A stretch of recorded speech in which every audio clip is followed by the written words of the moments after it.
SLEX bubuksan bago mag-Disyembre. Magandang balita ito. Ang Santo Tomas, Batangas, Tutiaong, Quezon. Detalye sa Turang Balita. Malin, go, pasok. Maraming salamat. Inaasahang bubuksan bago matapos ang Disyembre ng unang tatlong package ng South Luzon Expressway Toll Road for SLEX TR4 na sasaklaw sa Santo Tomas, Batangas hanggang Tiaong, Quezon.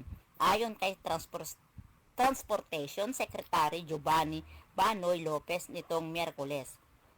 Kapag naging operational, napapaikli nito ng 30 minuto mula 2 oras ang biyahe sa pagitan ng Santo Tomas at Tiaong. By the end of this year, we can start using the TR4. Mai-inaugurate po natin yan. Ang target natin dyan mga Nobyembre, Disyembre, start of operation of TR4. We can inaugurate it. Our target is around November, December for the start of operations of the TR4. Sinabi ni Lopez na isang televised interview sa ANC.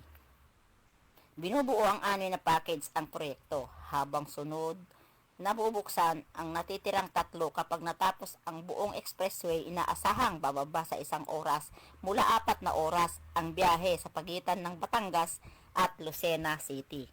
Yan ang balita. Ito po si Marilyn Aralar nag-uulat para sa Media House Express Digital News Channel, ang kauna-unahang internet TV radio sa Pilipinas.